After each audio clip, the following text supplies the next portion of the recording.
Et dis donc, Fred, est-ce que tu as préparé ta chronique pour aujourd'hui? Mais tout à fait, David. Aujourd'hui, c'est une spéciale uchronie d'un plus ou moins geek. Alors, si vous voulez savoir ce que David vous réserve pour les séries télé, François pour le web, RL pour la culture japonaise, Laurent pour la BD, moi pour les jeux vidéo et Rurik pour le cinéma, réponse tout de suite après le générique. Tiens, j'irai bien jouer dans un grenier, moi.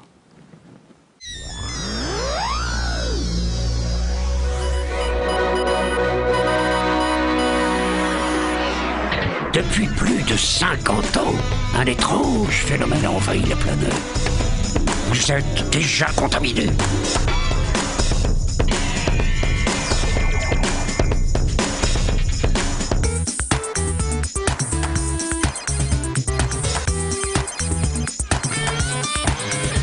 Cette émission est faite pour vous. Vous ne le savez peut-être pas. Et vous êtes déjà plus ou moins geek.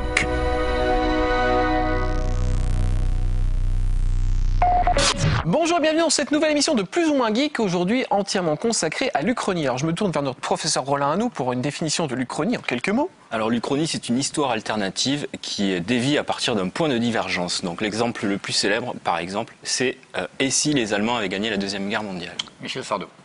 Voilà, et avant de commencer, une petite indication, le compteur geek, je vous laisse présenter le compteur geek où il se trouve. Voilà, qui au fur et à mesure des chroniques va monter, qui vous permettra de savoir si on va monter un petit peu en geekitude et de vous accrocher à votre siège. Et tout de suite, on va commencer avec Fred. C'est parti. Allez, jingle, jeux vidéo. Rubrique jeux vidéo avec Fred. Alors en Uchronie, pour le jeu vidéo, franchement, il y a vraiment du choix parce que beaucoup de jeux vidéo en fait sont basés sur une Uchronie. Par exemple, j'avais pensé au début parler de la série des Alertes Rouges. Est-ce que ça vous parle? Non. Oui. Oui, c'est vrai, oui, voilà. Donc en fait, pour une fois. François te soutient depuis le début de cette émission. Et donc non, la série des Alertes Rouges, en fait, c'est une série de RTS qui est basée sur la théorie comme quoi après la Seconde Guerre mondiale, Albert Einstein invente en fait une machine à remonter le temps qui lui permet de revenir au moment où Hitler sort de prison, alors je ne sais plus si c'est en 1924 ou 1929, et le tue, ce qui fait que dans une Europe sans Hitler, ce sont les Russes en fait et Staline qui décident d'envahir l'Europe et en lançant ainsi la Seconde Guerre mondiale. Mais à la place, je vais plutôt parler d'un autre jeu qui est très connu, trop connu en fait, et j'expliquerai pourquoi. Mario Bros. Non, c'est Call of Duty Modern Warfare. Alors, est-ce que ça vous connaissez? Ouais, bah ouais. C'est certainement. On tue des gens, Mais c'est pas mal quand même. C'est le FPS, c'est certainement le FPS du moment le plus connu, parce que c'est le plus vendu en fait. Donc il est sorti sur PC, PS3 et X360. Donc là, je vais plus précisément parler du mode solo, parce qu'en fait, les Call of Duty sont surtout connus pour le mode multi. Normalement, c'est le but du jeu, quoi. Je veux dire, le mode c'est solo. tuer ses copains. Le mode solo, oui, enfin, le multi, oui, exactement. Mais le mode solo, il est très court, quoi. Je veux dire, ça fait 6 heures, 6, 8 heures, pas plus. C'est minable. C'est une des Est-ce raisons. que c'est 6 heures pour toi? Oui, c'est Non, fait combien non, pour non, moi, c'est par vraiment- exemple? Ça doit faire Alors, 45 jours pour moi. Non, pas du tout. C'est vraiment alors les Call of Duty en fait, le mode solo des Call of Duty, c'est comme un film interactif en fait. C'est ultra scripté. Ce sont vraiment des FPS qui sont ultra scriptés. C'est-à-dire que par exemple, tu vas arriver sur une place, on va dire, et sur cette place en fait.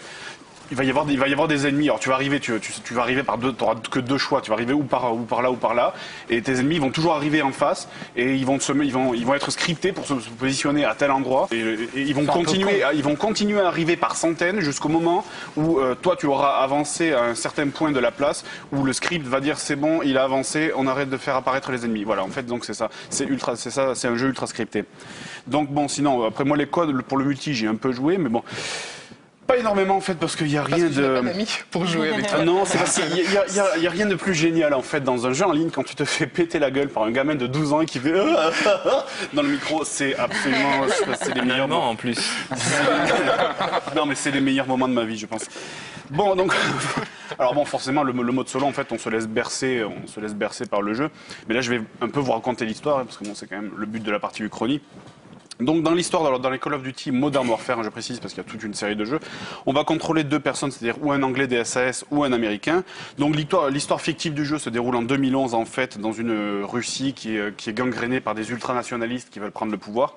Donc je vais aller très vite parce que bon, il se passe plein de trucs. Genre par exemple à un moment il y a une bombe atomique qui explose dans une ville du Moyen-Orient où il y a une révolution. Je sais pas pourquoi. Enfin, au moment il y a une bombe atomique qui explose. Ça arrive jamais au Moyen-Orient.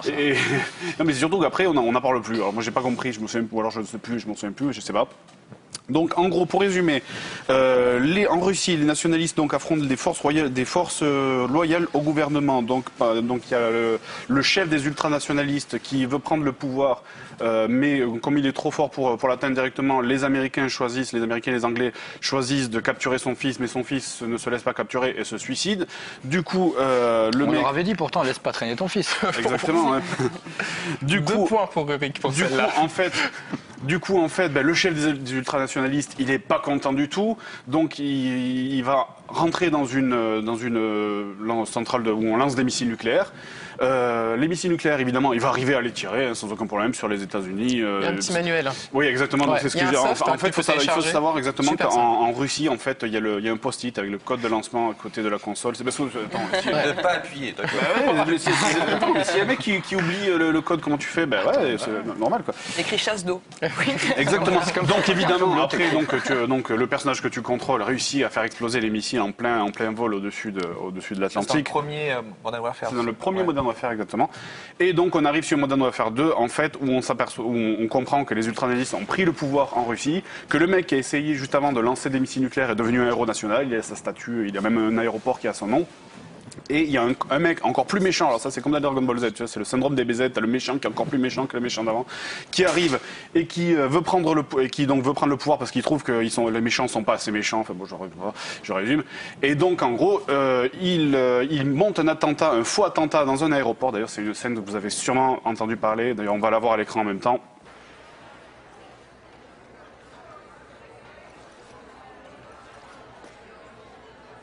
Donc voilà, alors ça c'est cette scène qui a fait énormément polémique parce qu'en fait on dirige un terroriste parmi une bande de 4 ou 5 terroristes qui rentre dans un aéroport qui est rempli de civils, de femmes, et qui dézingue tout le monde sur des civils qui cherchent qu'à fuir. Alors t'en as qui tombent par terre, qui demandent pitié, me tuez pas, etc. Vous voyez ? Donc tu tires sur des mecs qui sont pas armés, qui cherchent qu'à fuir, et ça a fait énormément polémique parce que c'est réaliste, c'est un vrai attentat en fait, un vrai attentat terroriste comme il en a existé. Suite à cet attentat, il y avait un Américain qui était infiltré en fait dans le groupe terroriste. Du coup, quand les Russes ils arrivent, ils pensent que c'est les Américains qui ont organisé l'attentat. Du coup, évidemment, ils font la chose la plus logique qui soit, plutôt que d'aller se plaindre à l'ONU. Non, ils envahissent les États-Unis. Logique. Évidemment. Logique. Moi, ça me et paraît évidemment, assez... ce qui est génial, c'est qu'en fait, tous les Américains pensent qu'ils vont passer par la côte ouest, par l'Alaska, c'est-à-dire envahir par l'Alaska. Mais non, en fait, ils envahissent les États-Unis par la côte est, donc en passant au-dessus de l'Europe, qui ne voit rien. Hein, on voit rien. On a toute l'armée russe qui nous passe au-dessus, mais personne ne l'a vu. Moi, j'étais sur Facebook à ce moment-là, donc je trouve ça assez fantastique quand même. Et on avait tous un torticolis, on pouvait pas faire ça. Non, mais je veux dire, non, c'est complètement stupide. Je veux dire, même si ça passe au-dessus de la Suède, je veux dire, les même s'il fait nuit quand même. Enfin, bref. Et donc ils envahissent la Russie. Alors bon, je vais résumer parce que c'est trop long. Après il se passe plein de trucs. T'as une station spatiale qui s'effondre, machin. Alors pour résumer, boum boum boum, la station spatiale et l'armée russe. Voilà. Alors bon, pour résumer, USA, on a gagné, c'est super, etc. Et on va aller brûler Moscou sur les places rouges pour chier dessus. Ça me rappelle l'invasion USA avec Chuck Norris, avec 5 Russes dans un kayak qui envahissent les États-Unis quand même. C'est un petit peu le même délire. On a aussi dans 24 heures chrono, c'est pareil. Je crois que c'est saison 6 ou 7. Ils passent par les égouts de la Maison Blanche. Ils sont 4. Oui, et c'est pareil, ils prennent tout le monde, hein, la c'est... présidente des États-Unis, tous les conseillers, hein, mais finger in the nose. Je te jure, les égouts de la Maison Blanche. C'est plus facile qu'on croit. Ouais, mais carrément, voilà. Et donc là, c'est pareil, ils envahissent les États-Unis, ils arrivent sur la côte est. Oh merde, regardez, c'est l'armée russe. Enfin bon. Et donc, bon, voilà, pour résumer. Donc, en fait, Modern Warfare 3 va sortir l'année prochaine. Peut-être qu'il sera déjà sorti au moment où l'émission sortira, j'en sais rien. En tout cas, il va y avoir le gros match avec Battlefield 3. Et tous les commentateurs sportifs du jeu vidéo, et moi aussi, prédisent que Modern Warfare 3 va se faire gangbang par Battlefield 3. Donc, eh bien, je te remercie Fred pour cette chronique jeu vidéo et on enchaîne tout de suite avec la chronique de François Jingle Web. Rubrique Internet avec François. Moi, pour la partie web, je vous parlais d'un court-métrage qui est devenu récemment une web-série qui s'appelle Nuka Break. Donc, c'est réalisé par Julian Higgins et Zach Finfrock. Et c'est en fait adapté, enfin c'est à la base un fan film adapté de l'univers de Fallout, donc, qui est en fait une série de jeux vidéo. C'est un univers post-apocalyptique, désertique, un peu à la Mad Max. Bon, ce qu'il faut savoir, c'est que même si techniquement c'est pas vraiment une uchronie, puisque le point de divergence se trouve dans le futur finalement. Ouh là là, alors ça, Laurent va pas être content. Parce que Ouais, mais je vous a vais déjà prévu le avant calmer. l'émission qu'il allait aligner tous ceux qui étaient pas complètement dans l'Uchronie dans cette émission quand même. Il a le brushing qui vibre. Et ça, c'est pas bon signe. Ça va chier dans Alors le c'est dans le ventilo. futur, mais en même temps, c'est pas complètement dans le futur. Voilà, parce que en fait, C'est l'Uchronie toute futuriste. la déco, tout l'univers, ils estiment que c'est plus ou moins comme si cette guerre mondiale a eu lieu lors de la guerre froide. Donc tout a été gelé au niveau des années 50, au niveau de la déco, au niveau de la musique, puisqu'on n'entend que des musiques jazzy. Les seuls costumes que les mecs ont réussi à récupérer de la guerre, c'est les costumes très années 50, très cintrés. Il y a même un personnage, on va dire graphique, qui s'appelle le Vault Boy, qui est en fait un personnage de dessin animé qui t'explique un peu de façon enfantine comment se planquer quand il y a une bombe atomique, etc. Donc ça c'est très une référence à la propagande des années 50 aux États-Unis lors de la guerre froide. Donc tout l'univers voilà, Peux-tu fait nous très années redire 50. les années précises de la guerre froide et la date de l'attaque de la baie des cochons? Quand, Tu le peux. Non, mais 63. Tu les connais? Ce que tu peux faire, c'est tu fais. Et ensuite, Ah oui, on va doubler. Ce court-métrage, en fait, donc, qui est vraiment, vraiment très, très bon.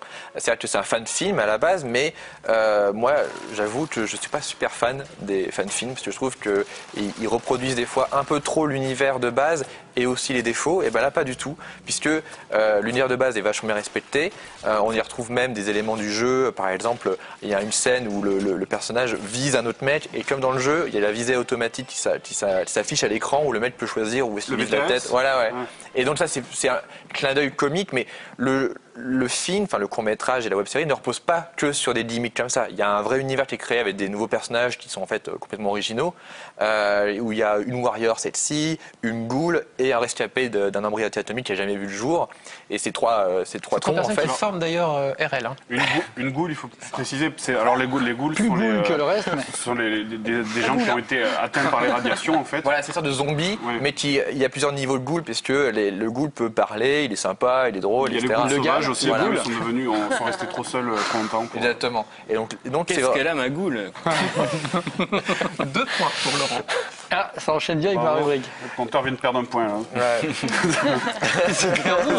En liquiditude, là, moyen Ça quoi. redescend, merde. Donc voilà, donc c'est vraiment, je trouve, un excellent court-métrage. Il a fait plus d'1 million de vues sur Internet, et en fait, grâce au succès, les créateurs de ce court-métrage ont fait un appel aux dons. Ils ont demandé de récolter de genre $30 000 pour financer la web-série, et ils les ont eu rapidement, parce que tout le monde veut voir vraiment la suite. Et moi-même, quand j'ai découvert le court-métrage, je me suis dit tiens, ça ferait une super web-série. Mais parce que du coup, c'est vraiment en cours de prod en fait. C'est pas encore arrivé. Bah, ça arrive. Ça va pas tarder, peut-être. C'est peut-être même en train d'arriver. Mais parce qu'on as-tu sait pas donné de quand l'argent, l'émission- toi? Moi, j'ai donné des clics. Pas mal. Et puis, il t'avait déjà récolté l'argent quand je suis arrivé. Ah, c'est- Ouais, c'est facile. Ouais. Donc te voilà, reconnaît donc bien c'est là. vraiment voilà. Donc par rapport à Fallout, donc juste un petit point sur les jeux.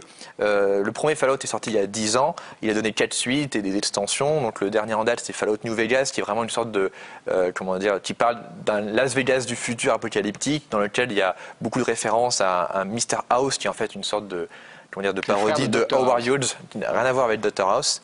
Et les jeux sont très cinématographiques, puisqu'ils ont un beau casting. Dès le premier jeu, toute l'intro était doublée narrée par Ron Perlman, donc l'acteur de fétiche de Guillermo del Toro. En français, c'était qui? Moi, j'ai joué en anglais, donc je Ah. ne sais pas. Oh là là. Je me souviens la voix qui était Ah ouais, très ça la fait un peu guerre. Bernard Ménez. toujours la guerre. Voilà. Georges Belair, peut-être. Peut-être Georges Belair. Et on retrouve aussi des acteurs comme Danny Trejo, très série B, ou même Matthew Perry. Voilà. Donc, Série très série Très série rien, pourrie. en ce moment. Créer une série fut un temps. Voilà. Donc c'est vraiment un court-métrage, une web-série que je recommande, parce que même si on ne connaît pas Fallout le jeu, on peut rentrer dedans, c'est vraiment drôle, c'est bien écrit, Et et c'est sortir aussi. on peut en sortir à la fin de C'est l'épisode. visionnable en version française, enfin Oui, une alors, vidéo sous-titrée le quelque court-métrage part. a été traduit maintenant dans toutes les langues, on peut le voir vraiment sous-titré français. Je pense à toi forcément. Donc tu peux y aller sans L'anglais est problème. assez légendaire. Ma compréhension de l'anglais est assez Pense formidable. à toi. Voilà, donc c'est vraiment très bien, et c'est pas non plus, ce qui est bien, c'est que c'est pas non plus une parodie. C'est-à-dire que vraiment, ça respecte l'univers, et on regarde ça comme une vraie série, mais c'est pas du foutage de gueule, quoi. Il dure combien de temps le court-métrage? Il dure, je sais pas, 10 minutes, 15 minutes. Voilà. Donc je vous le conseille, Nuka Break. Et pour le jeu d'ailleurs aussi, le jeu c'est un des jeux qui est les plus modés parmi tous les jeux PC, ce qui fait qu'on peut même acheter le jeu en fait, et en téléchargeant tous les modes qui sont gratuits, qui sont faits par des fans, c'est comme si on avait un nouveau jeu gratuitement en fait. Ouais, complètement, ouais. Il y a un univers très ouvert, très open source. Restez scotchés. Voici l'interview geek. Yeah, Martin is my favorite film, and it's hard to say why. I was still like sort of trying to be a maverick and completely independent, and we made the film, cast and crew included, you know, but 14 people or something like that. And everybody, the actor, John Amplas, was helping to carry equipment around, and, you know, completely non-union, and just a bunch of people that just really wanted to make this film. No hours, it didn't matter what the hours were. We just kept shooting until we got what we wanted. And as a result, and again, I've never been able to do that again. I got every shot that I wanted to make, you know? Instead of saying, okay, time's running out, we have to cut some shots. Nothing like that ever happened. So I think that's probably why I like the film so much, because it was exactly what I wanted it to be. You know, good or bad, it was exactly what I set out to do with it. Well, of course, I prefer mine. But, you know, when we made the deal, it was right up front. There was nothing underhanded about it. Dario, when we made the deal, when we made the very original deal, he said, I think I know better what the European market will respond to. And he let me make my film completely. And then he said, I'm going to also record some music. And he got, you know, with Goblin. And he said, you can use it. You can use some of it, all of it, none of it. And so I said, great. And so it was a very friendly exchange. And I knew his films, and I trusted that he was going to do a good job. The ironic thing is that in a couple of markets, the US, they used the US version because it was censored less. Because what he did was cut out a lot of the humor. And in some markets, they found that when we restored the humor, it made it the whole thing a little softer, easier to take. So it's a riot. What he did initially, he was trying to harden it up, and what played better with the censors was when it was softened back up. So I don't know. It is pretty silly in parts, you know. There's a pie fight. So.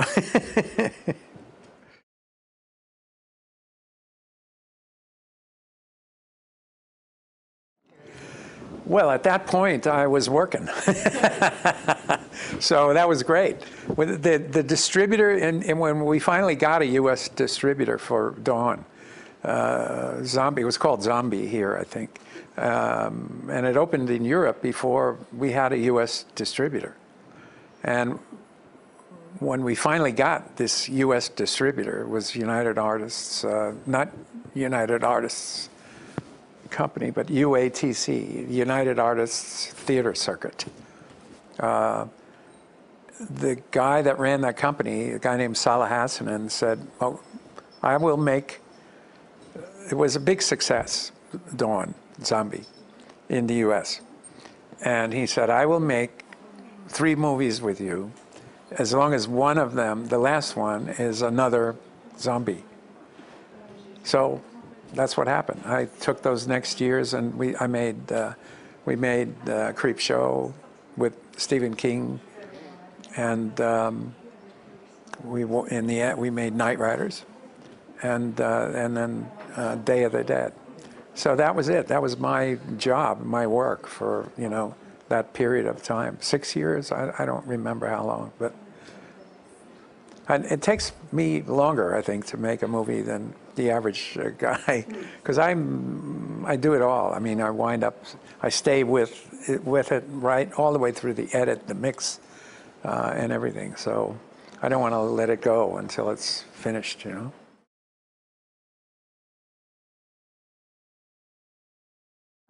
No, I keep saying no. I don't know how to do that.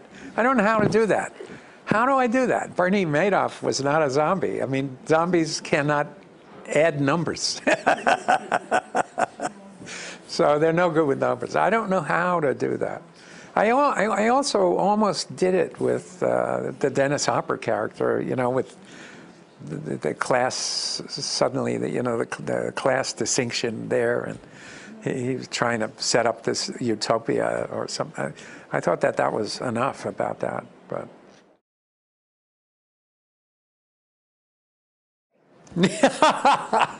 Well, yeah, try to get him before, like Marlon says, do it to the other guy before he does it to you. And On the Waterfront, Brando says, well, no, my philosophy of life, do it to him before he does it to you. So that's Rubrique BD et romans avec Laurent. Alors moi, j'ai choisi aujourd'hui de vous parler d'un des romans les plus célèbres de Philippe Cadic, qui est accessoirement un de mes auteurs préférés, mais ça, vous en fichez complètement. Complètement. Voilà. On aurait préféré pas le savoir. Ouais. Donc, qui est quand même un auteur hyper connu, et notamment depuis le début des années 80, où ces romans ont commencé à être adaptés au cinéma. On peut citer Blade Runner, Total Recall, Minority Report, voilà. Le Maître du Haut-Château, donc, est une uchronie écrite en 62 et qui obtiendra le prix Hugo en 63. Le prix Hugo, c'est le prix le plus célèbre de la science-fiction mondiale. Enfin, c'est américain, mais c'est le prix mondial qui est remis tous les ans à la Convention mondiale de science-fiction, et c'est un prix remis par les fans. Voilà. Ou du monde, voilà. Mais c'est les Américains, tu sais, c'est mondial. Voilà. C'est-à-dire que ça va de l'Arkansas à la Californie. Voilà. Donc, le point de divergence du Maître du Haut-Château, c'est l'assassinat de Franklin Roosevelt en 1933. Donc voilà. À partir de là, les événements s'enchaînent et la guerre mondiale se déroule pas du tout comme elle s'est déroulée dans notre histoire. Et donc, on est dans une uchronie. Alors moi qui suis super nul en fait, Roosevelt, il est assassiné ou il n'est pas assassiné? Il n'a jamais été assassiné. Il n'est pas assassiné. Ouais. Donc voilà, si je te dis que ça diverge là, c'est que voilà. Non. C'est encore lui qui est président d'ailleurs. Ça c'est une grosse. Et donc la deuxième guerre mondiale ne se déroule pas de la même façon que dans notre histoire, et les forces de l'Axe gagnent la guerre en 1948. Tu veux dire qu'il n'y a pas de collabo en France, enfin c'est pas notre histoire quoi. Après on n'a pas les détails puisque le roman en fait se déroule en 1962. Donc tout le background en fait on l'a à travers quelques indices dans le roman. Ce qu'on sait, ce qu'on apprend sur ce qui s'est déroulé avant les événements du roman, c'est qu'il y a eu le successeur d'Hitler, c'est Martin Bormann, et que en 62 il vient de mourir. Et que ses successeurs se battent en fait pour le pouvoir. Et alors ce qui est rigolo, enfin oui, on peut dire que c'est rigolo. Je pensais bien quand même qu'avec un thème comme l'Uchronie, il y a quelqu'un qui allait quand même à un moment sortir un truc qui était en décalage. Non, ce qui est rigolo, c'est que Hitler meurt de la syphilis, quoi. Voilà. Excellent. Ça c'est bien fait pour lui. C'était vraiment un rigolo celui-là. Donc le roman se déroule en 62 en Californie, Californie occupée par les Japonais, puisque les Japonais évidemment gagné la guerre. Voilà. Et on suit le parcours de plusieurs personnages. En fait, Dick s'est inspiré pour la structure narrative du roman. Il s'est inspiré à la fois des romans classiques français à la Flaubert et aussi des romans japonais. Donc je suis à peu près zéro en roman japonais, mais apparemment on suit souvent plusieurs personnages. Voilà. Et donc il a repris cette structure. Il voulait que voilà, le style du livre et sa structure reflètent le monde dans lequel se déroulaient les événements. Donc on suit plusieurs personnages, dont Juliana Frink, qui elle part à la recherche, par un concours de circonstances, de l'auteur du livre La sauterelle pèse lourd. Voilà, il y a un livre dans le livre. Le livre s'appelle La sauterelle pèse lourd, dont l'auteur est Hawthorne Abenson. Alors ce qui est marrant, c'est que le livre dans le livre, qui s'appelle La sauterelle pèse lourd, est aussi une uchronie par rapport à l'univers du roman. Vous me suivez? Ah ouais. Inception, ton truc. Ouais, voilà. Dans La sauterelle pèse lourd, c'est les Alliés qui ont gagné la guerre. Donc en fait, le livre chronique n'est qu'en fait la réalité. Eh ben non, justement, c'est là où ça devient encore plus compliqué et très intéressant. C'est que l'Uchronie de La sauterelle pèse lourd, le livre dans le livre, c'est les Alliés qui ont gagné la guerre, mais c'est les Britanniques qui dominent le monde. Il n'y a pas eu de guerre froide russe. Ça reste une Uchronie par rapport à notre monde, à nous quand même. Voilà. Alors là où c'est hyper bien, c'est qu'en fait Dick interroge le réel, quoi. Voilà. Où est la réalité? À la fin du roman, les personnages s'aperçoivent que probablement le monde dans lequel ils vivent n'est pas réel. Voilà.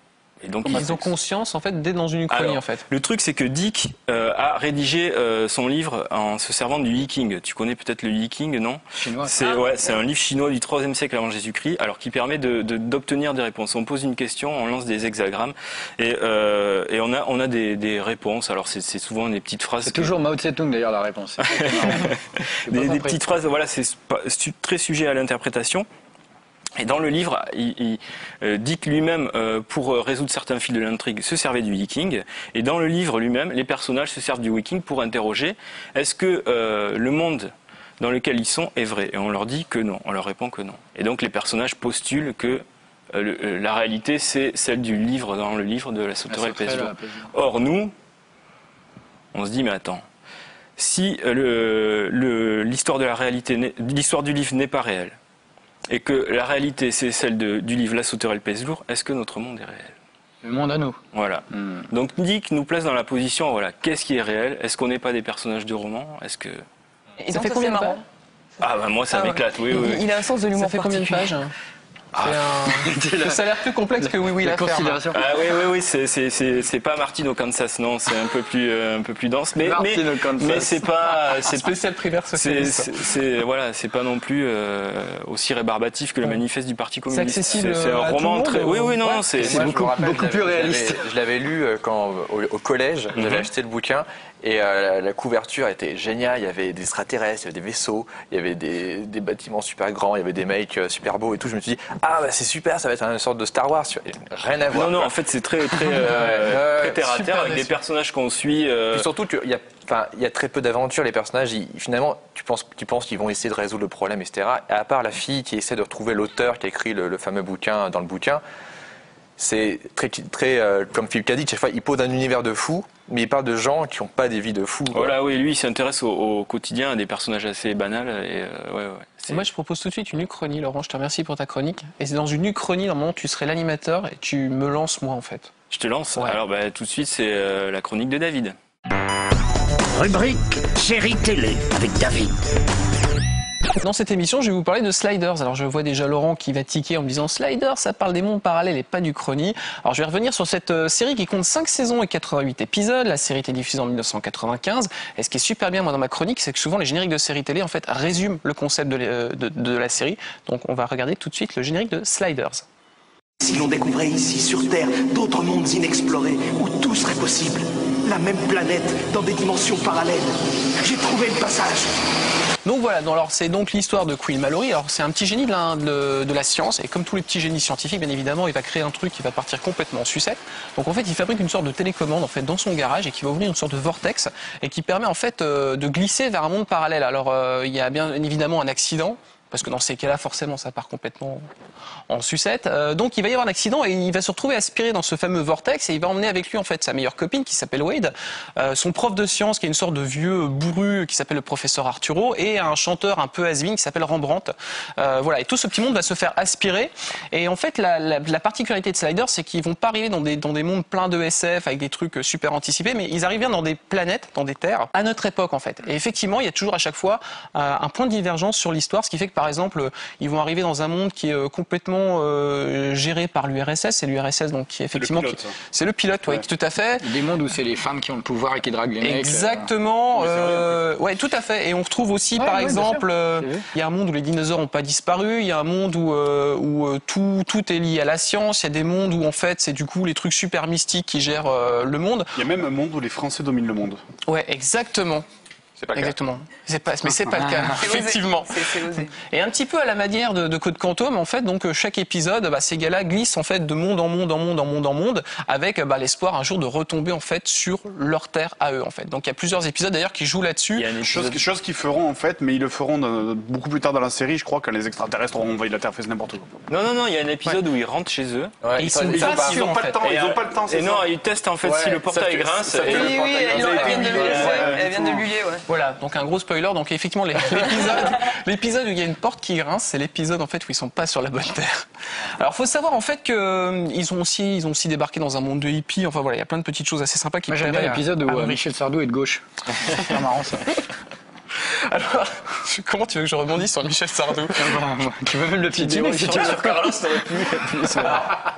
Pour revenir à la série, en fait, il y a eu 2 showrunners et je vais vous expliquer pourquoi. Il y a eu, ils n'étaient pas assez 2 quand même pour subir un petit peu tout ce qu'ils ont pris dans la gueule pour la série. Au départ, il y a Robert Kawais. Enfin, Robert Kawais, en fait, c'est un mec qui n'a fait que des trucs sur l'Uchronie puisqu'on lui doit les Blue Brothers. Tous les y a-t-il un pilote pour sauver, tous les flics pour sauver les machins, les pilotes dans l'avion, les exorcistes, etc. Il a fait aussi Scary Movie 4. Donc voilà, un mec qui est vachement dans l'Uchronie. Et par contre, on lui doit quand même une série purement geek à Robert Kawais, c'est Code Lysa.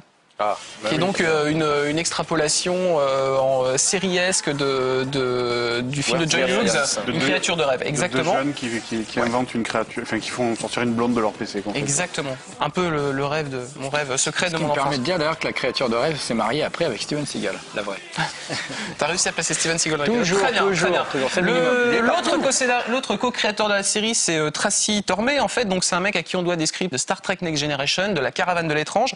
Et en fait, donc je disais, ces deux-là en fait vont vraiment se prendre la Fox sur la gueule parce que cette série c'est qu'un affaissement en fait au fur et à mesure. Faut savoir que sur la première saison en fait la Fox a décidé de pas diffuser les épisodes dans le bon ordre.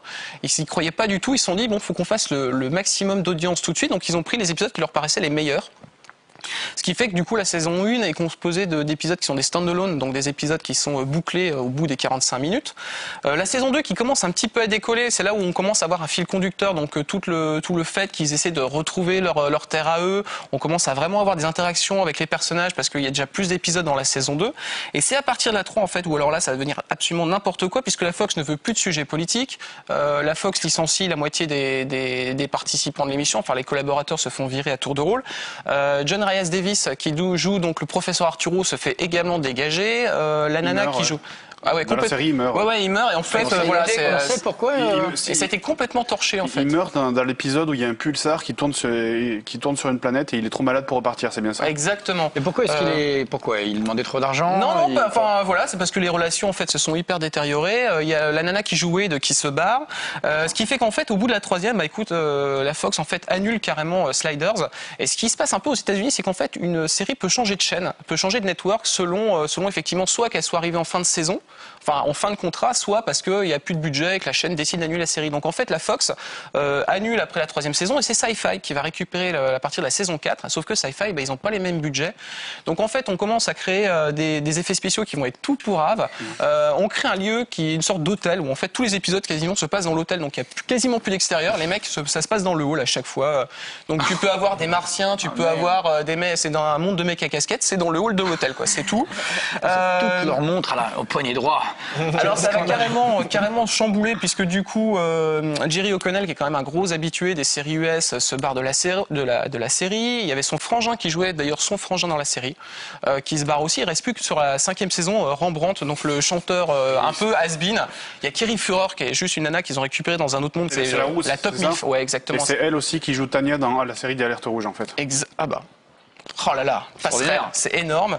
Et voilà. Et en fait, la saison 5 sera la dernière. Et en fait, ça finit sur un cliffhanger où en fait, Rembrandt se trouve coincé dans un truc de ouf. Et comme il n'y aura jamais de saison 6, on saura jamais ce qui va se passer. Il est encore coincé alors qu'il est. Ouais. Et c'est quand même une série à découvrir vraiment pour sa première saison qui est plutôt sympatoche et surtout sur la 2e. Et voilà, la 3e, 4e et 5e, vous pouvez oublier. Et d'ailleurs, je tiens à dire que Jerry O'Connell, la dernière fois qu'on l'a vu, il se faisait manger le pénis dans Piranha 3D. Ouais. Et recraché. D'ailleurs, il flottait. C'était très rigolo. Et il a fini une série, si je dis pas de bêtises, avec James Bellucci, qui a très bien marché aux États-Unis, mais qui n'était regardé que par des plus de 50 ans, donc la série est annulée.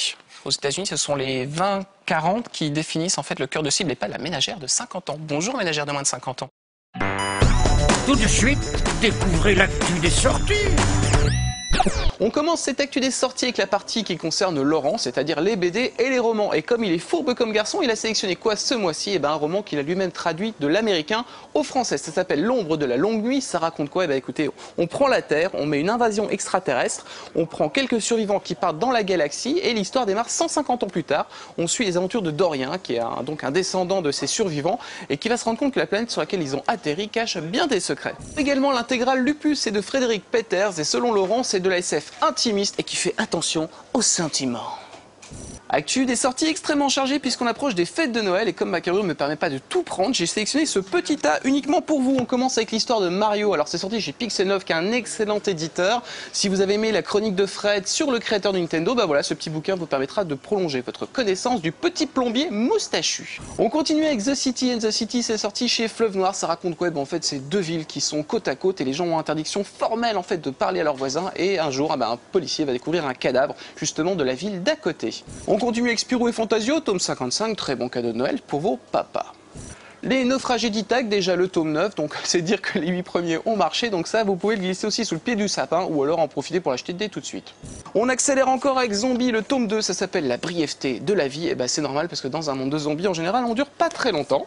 Et on finit avec Trolls 3, cette fois-ci nouvelle déclinaison qui s'appelle Boule de poil et ça se passe 200 ans avant l'Enfeust. Je viens de recevoir une petite lettre de Fred, alias joueur du grenier. Alors, il vous conseille cette fois-ci Sonic Génération. Alors, pourquoi je lis mon petit papier? C'est parce que je voulais vous transmettre toute la beauté de la prose qui finit bien sûr avec du sexe, c'est Fred. Enfin, le renouveau de Sonic qu'on attendait très réussi, les fans l'ont beaucoup apprécié. Il associe le vieux Sonic en 2D de côté et le récent en 3D de dos. Et avoir les remixes des musiques de la Mega Drive, c'est orgasmique, je vous ai pas menti avec Fred, le jeu vidéo, c'est sexuel. Une fois n'est pas coutume, François ne vous a pas sélectionné un truc du web, mais un jeu vidéo, c'est Uncharted 3, c'est sur PS3 et vous le conseille car c'est le digne héritier de Indiana Jones, donc voilà, on lui fait confiance, à vos manettes. On passe à la sélection Rurik, donc on va parler de cinéma et on commence avec Rampok Berlin Undead. Alors qu'est-ce que c'est Rampok Berlin Undead? Eh ben, c'est un téléfilm, maman, alors partez pas en courant, ça a été tourné en 10 jours, ça a coûté 200 000 € et c'est juste une bombe atomique. C'est l'histoire d'un mec en fait qui a envie de revoir son ex-copine, donc forcément elle vit à Berlin, et à Berlin il n'y a pas que de la bière, il y a aussi des zombies. Et donc voilà, ça bouffe, ça charque, ça gicle, c'est extrêmement gore et ça on approuve et Rurik vous le conseille. On passe maintenant aux séries télé, c'est ce mois-ci que sort l'intégrale de Dollhouse. Alors l'intégrale c'est pas très compliqué puisqu'il y a eu que 2 saisons, c'est avec Elisa Dushku, donc c'est une série que François a beaucoup aimé, moi beaucoup moins, faut dire que j'ai un petit problème avec Elisa Dushku justement, qui jouait dans True Calling et alors ça me permet de sortir la meilleure vanne qui a circulé chez Darou, c'est-à-dire que quand on prend True Calling et Elisa Dushku et qu'on fusionne ça fait True Dushku, voilà. Est-ce une raison pour acheter ce DVD? Je n'en sais rien. On passe à la sélection d'RL et cette fois-ci elle vous a gardé Redline. Alors Redline en fait c'était la grosse sélection de toute la rédaction, c'est une bombe atomique, c'est un film d'animation en 2D qu'on attendait depuis 2 ou 3 ans et ça raconte quoi? C'est une course intergalactique qui va passer sur une planète de robots et d'ailleurs je vous conseille de rester à l'écoute de Plus ou Moins Geek puisque RL vous en parlera pendant la spéciale robot qui arrive très prochainement. RL n'est pas gentille, comme elle sait que je suis une bille en culture japonaise, elle s'amuse à m'envoyer des sélections du mois qui sont incompréhensibles pour le profane que je suis. Alors elle vous a sélectionné Yozakura Quartet, c'est sorti chez Pika. Alors je vais vous faire un petit résumé, enfin je vais le lire. Zakurashin est une ville où les humains et les yokai, alors ça les yokai je sais ce que c'est parce qu'on en a parlé dans Plus ou Moins Geek, vivent en harmonie grâce à la protection d'Akina, un humain qui peut renvoyer les esprits dans leur monde. Et ben moi je vais me renvoyer en fait dans le rayon du fond, je vais aller lire des mangas parce que vraiment je crois que je suis un peu con là-dessus. Nouveauté dans l'actu des sorties, nous allons maintenant avoir une partie entièrement consacrée aux goodies, c'est-à-dire ces petites choses complètement inutiles mais forcément indispensables. Et on commence avec ça. Alors qu'est-ce que c'est que ça? C'est un bac à glaçons de Han Solo coincé dans la carbonite, ce qui vous permet quand vous avez des potes qui viennent boire un petit coup de leur mettre dans leur verre des petits Han Solo. Ah c'est génial. Autre petite sélection goodies, des wind-up. Alors des wind-up à l'effigie de Pac-Man. Qu'est-ce qu'un wind-up en fait? C'est ces petits jouets quand on était gamin qu'on remontait en fait et qui roulaient partout sur le sol. Voilà, de retour dans cette spéciale uchronie et pour vous assurer qu'on n'est pas dans un monde uchronique, Rurik n'a toujours pas de cheveux. J'allais la faire, mais et tout de suite, on lance le jingle cinéma pour Rurik. Elle est énorme. Rubrique cinéma avec Rurik. Alors pour parler de l'Uchronie, j'allais parler d'un film coréen qui s'appelle 2009 Lost Memories. Mais en fait, je me suis tellement fait chier que je me suis dit que j'allais pas en parler. Mais je vais quand même en parler, il va aller 30, 40, 50 minutes. Donc on va se faire chier en fait. Oui, un petit peu. Pendant la première minute, ça va être très très chiant. Ouais. Je vous préviens quand même. Plus ou moins chiant quoi. Plus ou moins chiant. Alors l'intérêt de ce film, c'est que c'est donc un film coréen, faut le préciser, parce que c'est un pays qui a énormément de problèmes avec le Japon. Encore aujourd'hui, vous allez croiser beaucoup de Coréens qui détestent les Japonais parce qu'il y a des annexions, les Japonais disent cette île est à nous, elle est pas à vous. Enfin, ils se tapent sur la gueule tout le temps, voilà. Et ce film imagine qu'au début du XXe siècle, un attentat qui a eu lieu contre un envahisseur japonais qui a réussi a été empêché. Donc le pays est sous domination japonaise jusqu'en 2009. 2009, année du film. Donc ça c'est assez intéressant, cette histoire, c'est vraiment de la science-fiction où ça te montre un petit peu que deux keufs qui travaillent ensemble, un coréen, un japonais, finalement dès qu'il y a un petit problème, le racisme revient et que enfin, pour ce côté-là c'est intéressant. Mais comme j'ai que ça à dire, je suis passé sur un autre film parce que sinon le reste est nul. Tout de suite, une recette de cuisine. Voilà, Uchronie. Non, mais un film beaucoup plus rigolo finalement qui vient de chez nous, Jean-Philippe. Et un problème politique beaucoup plus grave, et si Johnny Hallyday n'existait pas. Ouais, ça, c'est quand même la merde, je veux dire. Hein. Si Johnny n'existait pas, je veux dire, ce serait la merde. Voilà, j'ai envie de le dire.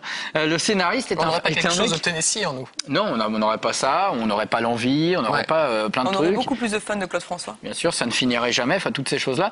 Et le truc, c'est que le scénariste de ce film s'est dit tiens, c'est pas mal comme idée. D'ailleurs, après, il a embrayé sur JCVD, qui est aussi une sorte de film basé sur une réalité, puisque c'est un film sur Van Damme, avec Van Damme qui n'a plus d'argent, qui machin, etc. Donc c'est un peu son créneau. Mais Jean-Philippe, avec un pur concept, que Fabrice Lucchini se réveille un matin, il est méga fan de Johnny Hallyday, il a une collection de tous les objets de Johnny Hallyday, il chante dans la rue du Johnny, et il se fait taper par un mec qui se réveille à l'hôpital et plus personne ne connaît Johnny. Alors ça c'est la merde. Et il y a cette scène qu'on voit dans la bande-annonce qui est géniale, vous allez voir les keufs, il dit écoutez on m'a cambriolé, j'ai plus d'objets de Johnny chez moi. L'autre fait qui? Enfin, attends, vous foutez de ma gueule. Non, je veux parler à un homme, parce que c'est une affaire d'homme. Il fait venir un keuf, homme, il dit monsieur j'ai tout perdu, ma collection de Johnny. L'autre fait qui?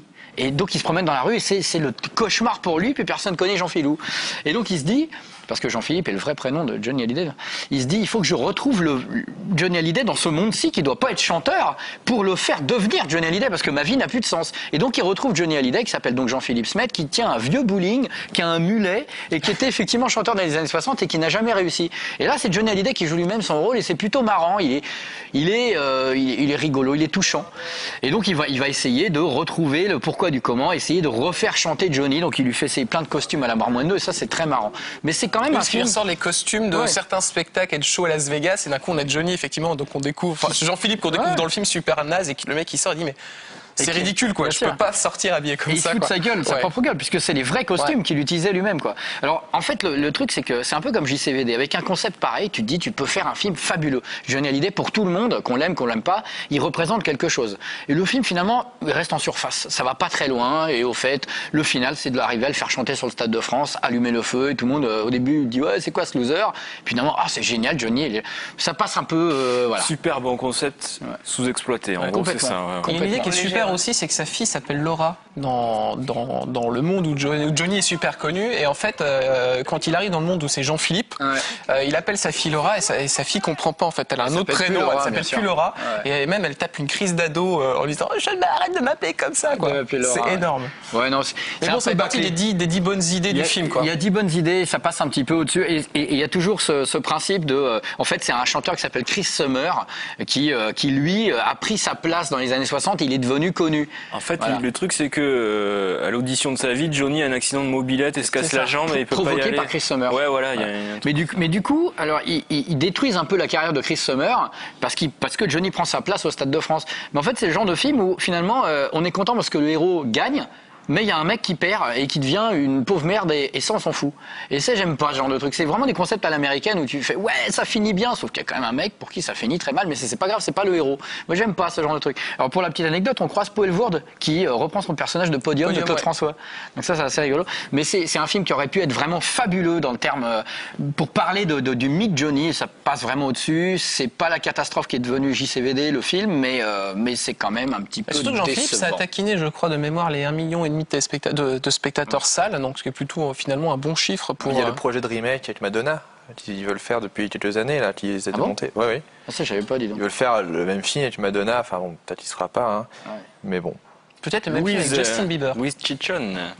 Je tiens à préciser quand même que Johnny Hallyday, effectivement, c'est la première fois qu'il fait, d'ailleurs la seule fois qu'il a fait 1,5 million, parce que en général, c'est un mec qui a un choix de carrière très étonnant. C'est-à-dire, il a tourné avec Costa Gavras, avec Godard, avec Johnny To, et il fait absolument pas des films pour le public de Johnny Hallyday. Il fait pas des films. L'homme du train, d'ailleurs, c'était le Mad Max français. Terminus, il y avait un peu de ça dans Terminus. Mais l'homme du train, voilà, Patrice Lecomte. Et donc, il est très marrant ce mec-là pour ses choix de films, et c'est le seul moment où il a un peu touché son public. Mais en général, tout le monde, enfin son public s'en fout complètement de ses films. Ça marche pas. Et moi, j'ai trouvé une super transition quand même. On va maintenant passer à RL, qui est déguisé en Johnny Hallyday. avec du tout. petite chemise cowboy western. Voilà. En trigueux et une fan de Johnny Hallyday, c'est RL juste après son jingle culture japonaise. Gretchen. Rubrique culture japonaise avec RL. Donc moi je me suis penchée sur une série qui date de la fin des années 60, qui s'appelait en manga 00 Kunoichi. Voilà, il y a une petite référence en fait, Kunoichi, c'est le nom de la femme ninja, aussi en japonais, petit jeu de mots, machin. L'adaptation anime qui est plus récente, 2005-2006 elle est sortie, elle s'appelle 0091, qui fait plus moderne, tu vois. Voilà, donc c'est en gros le concept de la guerre froide qui aurait duré, là, dans l'histoire, 140 ans. Ah oui, quand même. Ils sont toujours dedans.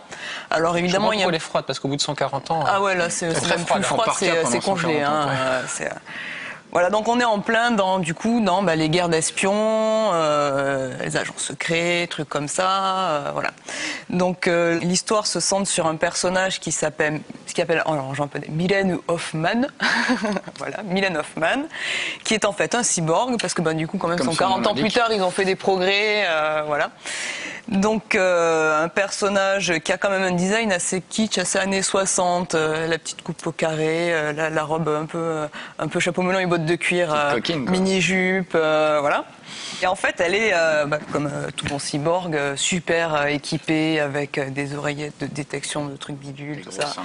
Et elle a une arme secrète. Je pourrais la faire, mais je le ferai pas. Qui, à mon avis, va être très sexuée.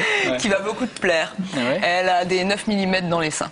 Ah, mais ça, c'est toujours pareil avec les trucs japonais, franchement. Quel âge elle a? 9 ans, je parie. Non. C'est une japonaise Android qui est fait. Donc, évidemment. Je n'ose même plus aller au Japon, moi, c'est fini maintenant. Le petit côté Matahari, elle couche avec d'autres espions en faisant croire que donc elle n'est pas espionne, etc. Puis quand il s'apprête à la buter, elle se retourne et comme ça. Voilà, tu vas beaucoup aimer. Voilà, donc le style graphique un petit peu vintage, pour peut-être coller aussi au graphisme du manga d'origine. J'ai même pas donné le nom, il s'appelle Shotaro Ishinomori, l'auteur. Même si c'est computer graphique, on a encore le côté, un aspect un petit peu dessin à la main, qui donne un petit côté kitsch. Sur la série animée, en fait, c'est-à-dire qu'en fait, la série de bouquins est des années 60. Voilà. Et l'anime est arrivé beaucoup plus tard, alors. Là, en 2006. D'accord. Et il y a des vraies différences graphiques ou ils ont vraiment repris le style années 60 Disons que le style années 60, c'est dans les tenues vestimentaires, etc. Le niveau graphique, forcément, après il y a les studios qui repassent, faut quand même que ça soit digeste, quoi. Le truc, tu vois, on va pas garder, même tu prends, je sais pas, Astro Boy, Devilman ou les choses comme ça, quand ils les reprennent maintenant, ils améliorent quand même le graphisme, tu vois, l'aspect esthétique, avec pas des dessins trop à l'arrache, animés après, je t'imagine le bordel, quoi. Et l'intérêt qu'on peut avoir justement sur cette série, c'est un point de vue sur la guerre froide, évidemment, avec les blocs de l'Ouest et de l'Est qui s'affrontent, et surtout, comme on suit des agents secrets, une réflexion sur le droit de tuer. Donc on a un moment Mylène qui affronte un tueur à gages. Qui voudrait nous l'enlever. Oui, évidemment, sa tête est mise à prix à Mylène. Enfin, le tueur à gages, lui, il a un contrat sur elle. Donc, lui, c'est vraiment le tueur. Il a son petit scénario. Il tue pas comme ci, il tue pas comme ça. Donc, par exemple, il tue personne de nuit. Donc elle dit mais c'est débile parce que de toute façon quand t'as un contrat il a 12 jours pour l'abattre, je crois, quelque chose comme ça, mais ils travaillent pas la nuit, c'est-à-dire que donc la nuit ils mangent ensemble à table, ils couchent ensemble et tout, enfin pas de problème, quoi. Table aussi d'ailleurs. Voilà, non, pas sur la table quand même. Et il y a le petit côté classe un peu James Bond, hein, là les robes fendues jusque là, tout ça, bon voilà. Et le titre. Et elle, en fait, elle tue sans pitié. Enfin, elle, son but, c'est d'achever sa mission quoi qu'il arrive. Et finalement, elle trouve qu'il n'y a aucune question de style, etc. Et que pour elle, tuer, c'est tuer. Donc, il n'y a pas une histoire d'être classe ou pas. Quand on tue quelqu'un, on tue quelqu'un. Et il n'y a pas de justification de ouais, mais c'était classe. Voilà. Donc, pas mal sur les trucs comme ça. Ou après, il y a des mutants. Donc, aussi, les mutants sont chassés. On fait des expériences dessus. Normalement, elle devait surveiller un truc, une gamine qui a plus ou moins des pouvoirs psychiques. Évidemment. Et puis elle la laisse partir. Fred est très blasé quand même de la culture. Oui, non, mais bon, tu retrouves tous les classiques. Mais c'est le point de vue qui est apporté qui est intéressant parce que finalement, elle laisse la gamine filer alors que sa mission c'était de surveiller que les autres gars ils fassent bien leur boulot. Mais comme ils sont tous fait descendre, finalement ça la regarde plus. Ils sont tous morts, la gamine elle est encore en vie, elle la laisse partir. Bon, ce qui est support dans les mangas japonais, c'est que c'est tout le temps, tous les super pouvoirs, c'est tout le temps les gamins qui les ont. Les adultes servent à rien dans ce monde. Ouais, non mais c'est une société très infantilisante quand même le Japon. Hein. C'est-à-dire que vraiment, ils transforment les gens en enfants. Mais c'est aussi le public. C'est vrai que les adultes qui lisent des mangas, c'est très très rare au Japon par rapport à nous, même les grands adultes. Tu vois les salarymen dans le métro. Hein. Même que quand ils rentrent chez eux, ils les laissent toujours sur les trucs où tu mets les parapluies pour dire à leur femme. Non, c'est pas ça. C'est vraiment en quelque sorte une tradition au Japon. Quand tu achètes donc les mensuels ou les hebdomadaires avec les pages dedans, généralement, une fois que tu as fini de le lire, tu le laisses. Tu le laisses pour les autres. Déjà, tu n'as pas de place parce que c'est énorme. Oui, mais c'est pas des collectionneurs les Japonais. Il y a très peu de livres. Enfin, tu vois, ils n'ont pas des grosses bibliothèques. Il y a très peu de choses dans les maisons finalement. Et les boutiques d'occasion marchent bien. Dans les 3 greniers, il y a beaucoup de comics américains, j'avoue. Il y a beaucoup de Japonais aussi d'ailleurs. T'aimerais faire un petit point culturel vite fait. Le Japon est tellement dans le marché de l'occasion puisque personne ne garde vraiment s'encombre de choses chez soi que les éditeurs ont porté plainte contre les magasins d'occasion parce que ça leur pourrissait leur marché.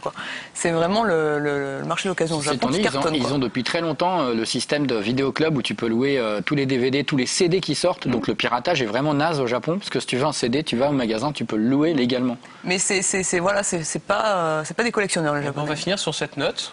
Le téléchargement, c'est mal. Moi, je propose un La dièse. Un La dièse. Et si on avait un monde où on aurait tout gratuit? En tout cas, il y a un monde où plus ou moins geek est presque plus ou moins fini. Et ce monde-là, c'est celui-là. Un petit récapitulatif de ce que nous avons abordé aujourd'hui dans cette spéciale Uchronie. Rurik. 2009, Lost Memories. Faut pas le regarder. Jean-Philippe, c'est rigolo. Fred. Call of Duty Modern Warfare. RL. 0091. François. Lucas Breck. Laurent. Le maître du haut château de Philippe Cadic. Voilà, et pour moi c'était Sliders. On se retrouve très bientôt. On vous invite à prolonger l'aventure sur le site internet de Plus ou Moins Geek où vous pouvez nous envoyer tous vos commentaires parce que bien évidemment on a loupé certainement plein d'informations. On a peut-être même dit des bêtises. Probable. Essentiellement. Alors toutes les bêtises qu'on a relevées, vous pouvez les envoyer à Fred. Fred qui va tout gérer. Il va tout gérer. Voilà, allez, on se retrouve très bientôt pour une nouvelle émission de Plus ou Moins Geek. À ciao, bye bye.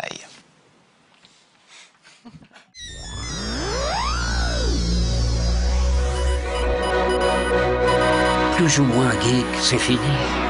Mais poursuivez l'aventure sur notre site internet www.plusoumoingeek.com. Nom de Zeus. J'aimerais déjà être dans le futur pour voir la prochaine émission.